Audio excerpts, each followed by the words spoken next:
係都少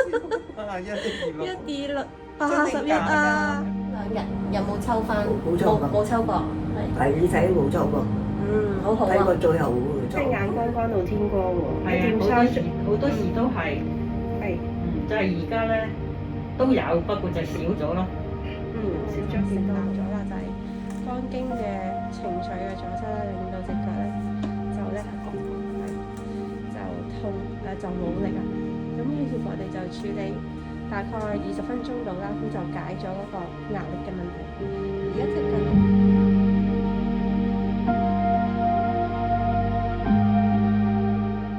After a very, very long time, only waking up one time before she woke up every 40 minutes. Very little scratching during the night. She was very calm yesterday. 即係重要 festival，譬如係中秋節啊，即係去新年先會食嘅。咁依家就即係可以個個禮拜都食，好開心。即係你老人家有即係可以出去一齊食下嘢，咁好開心咯。即係好難得。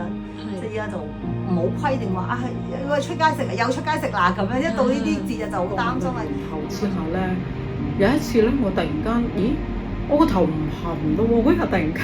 但係當然佢有時間中都會有少少，有時可能拎重嘢嗰陣時，可能都會有少少痛翻，但係唔至於要睇醫生針灸嗰啲，佢自己又克服喺個背脊度咁樣咯。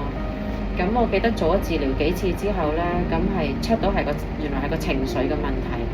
咁我都冇諗過，咁係嗰個情緒咧一解開咗之後咧，咁就完全就冇嘢啦。咁 so far 係6月中到依家都已經幾個月啦，都冇再痛過。Yeah, so that day, to be honest,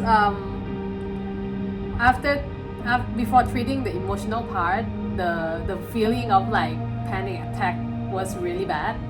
But after the emotional part is gone, after that it's been like easy sailing. So like progress really fast, and now like I can walk outside and do everything, no problem.